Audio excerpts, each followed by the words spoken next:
Palau, Tuvalu, and the Marshall Islands each have unique relationships with Taiwan. Can you talk a little bit about how Taiwan helps these countries and then how these countries help Taiwan? These nations are very helpful to Taiwan in international fora. They speak for Taiwan in the United Nations and other bodies and advocate for a widening of Taiwan's diplomatic space.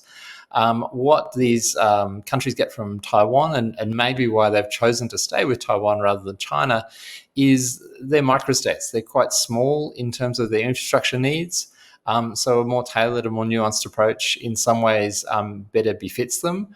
Taiwan has put a lot of effort into cultivating the political elites in these countries, and many of them have had their children go to a university and school in Taiwan. So they have this close personal relationship with Taiwan that they might not have in sort of the context of a big country like China. That's not to say China hasn't tried to woo these countries away from them. They most certainly have. Could you explain a little bit about how China in the past years has tried to attract these countries away from recognizing Taiwan diplomatically?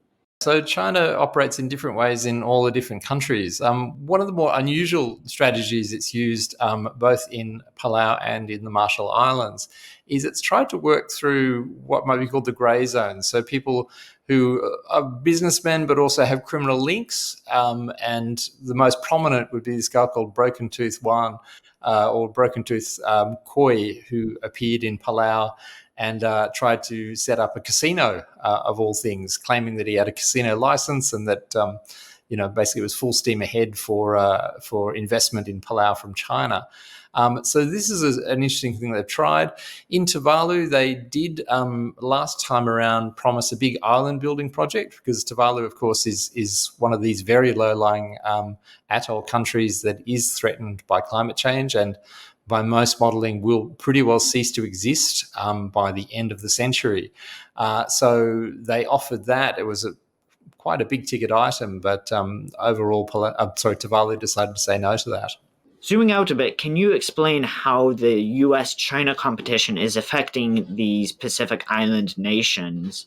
I mean, in terms of US-China competition, which is a big topic, particularly in the Northern Pacific. So this applies much more to Palau and the Marshall Islands than it does to Tuvalu, which is a fairly remote part of the world.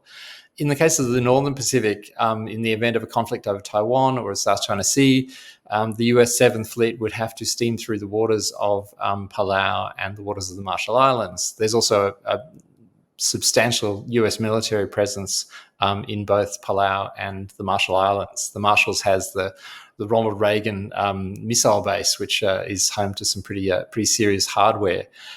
So they are in a way, have skin in the game just by dint of their geography, not by their choosing.